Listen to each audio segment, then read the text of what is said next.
ఉమ్మడి రాష్ట్రం నుంచి నేటి రెండు తెలుగు రాష్ట్రాల వరకు రాజకీయంగా ఆయన తీరు విలక్షణం. ఆయన బయటకొస్తేనే వచ్చినట్టు, లేదంటే లేదన్నట్టు. మరి మిగతా సమయంలో ఆయన ఎక్కడుంటారు, ఏం చేస్తుంటారు? ఇదే ముచ్చట రాజకీయ ప్రత్యర్థులకి ఆయనపై విమర్శలు చేసేందుకు ఆయుధంగా మారుతుంది. సమయ సందర్భం లేకుండా రాజకీయాన్ని షేక్ చేసే అంశంగాను మారిపోతుంది. ఇప్పుడు మరోసారి అదే టాపిక్ పొలిటికల్ గాను అగ్గి రాజేసింది. ఇంతకీ ఏంటది? ఎందుకు ఆ మంటలు?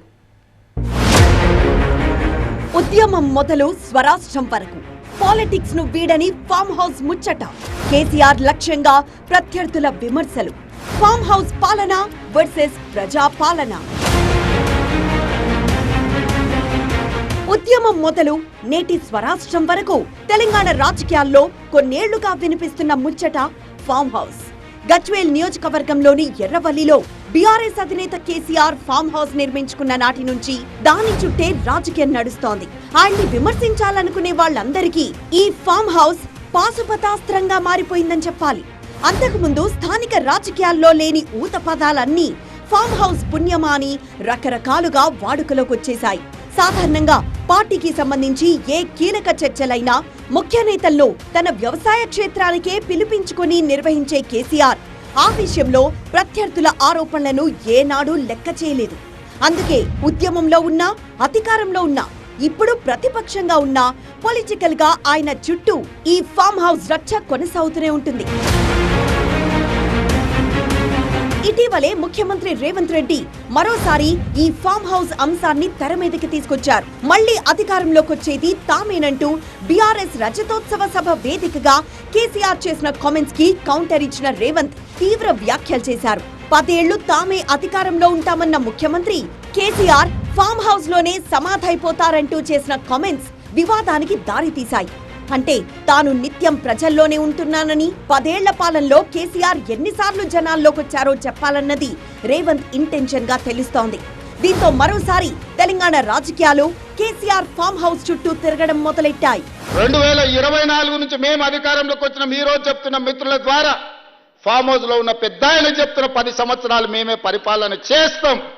10 సంవత్సరాలు నువ్వు ఫామ్ హౌస్ లో ఉంటావు, ఆ తర్వాత శాశ్వతంగా అక్కడనే నీ చరిత్ర సమాధి అయిపోతుంది అని చెప్పి నేను స్పష్టంగా చెప్పదలుచుకున్నాను. ముఖ్యమంత్రి రేవంత్ రెడ్డి సహా కాంగ్రెస్ నాయకులు చేస్తున్న ఫామ్ హౌస్ అలిగేషన్స్ కి అదే స్థాయిలో కౌంటర్ ఇస్తున్నారు బీఆర్ఎస్ నేతలు. కేసీఆర్ తన సొంత నియోజకవర్గం గజ్వేల్ లోని సొంత వ్యవసాయ క్షేత్రంలో ఉంటున్నారని, రేవంత్ రెడ్డికి కూడా ఇష్టమైతే కొడంగల్లో నివాసం ఉండొచ్చని చెబుతున్నారు కేటీఆర్. ఇటీవలే కాంగ్రెస్ నేతలు చేసిన సర్వేలో ఫామ్ హౌస్ పాలనే బాగుందంటూ ప్రజలు తీర్పిచ్చిన విషయాన్ని గుర్తు చేశారు. కాంగ్రెస్ పార్టీ వాళ్ళు వాళ్ళ సోషల్ మీడియా నుంచి ఒక పోల్ పెట్టారండి. ఫామ్ హౌస్ పాలన కావాలా, ప్రజా పాలన కావాలా?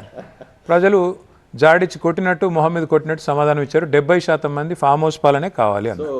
అంటే నేనేమంటానంటే కేసీఆర్ గారు ఆయన కాన్స్టిట్యున్సీలో ఉన్నారు గజ్వేల్లో. రేవంత్ రెడ్డి గారు కూడా కొడంగల్లో ఉంటే మాకేం అభ్యంతరం లేదు, ఆయన ఇష్టం అక్కడ ఉండొచ్చు. విచిత్రం ఏంటంటే ఇంకా ప్రతిపక్షం మోడ్లోనే ఉన్నారు వీళ్ళు. ఇంకా అధికారంలోకి వచ్చామని 16 నెలల తర్వాత కూడా ఇన్ని కమిషన్లు తీసుకుంటున్నారు, ఇంత చక్కగా ఢిల్లీకి మూటలు పంపుతున్నారు, ఇంకా కూడా రియలైజేషన్కి రాకపోతే ఎట్లా? కేసీఆర్ ఫామ్ హౌస్ టార్గెట్ గా పొలిటికల్ సెటార్లు, విమర్శలు, ఆరోపణలు కొత్తేమీ కాదు. దాదాపు 15 ఏళ్లుగా తెలుగు రాష్ట్రాల్లో వినిపిస్తున్న ముచ్చట్లే ఇవి. ఉద్యమ సమయంలోనూ కేసీఆర్ పై ఇలాంటి వ్యాఖ్యలతోనే విరుచుకుపడేవారు ప్రత్యర్థులు. ఫామ్ హౌస్ లో ఉంటూ ప్రజల్ని రెచ్చగొట్టేందుకు అప్పుడప్పుడు బయటకొస్తున్నారని, ఉద్యమం పేరిట రాజకీయ పబ్బం గడుపుకుంటున్నారని తీవ్ర ఆరోపణలే చేశారు. ఎట్టకేలకు 2014లో తెలంగాణ అవతరించింది. మరి తెలంగాణ సాధన తర్వాతైనా ఫామ్ హౌస్ విమర్శలాగాయా?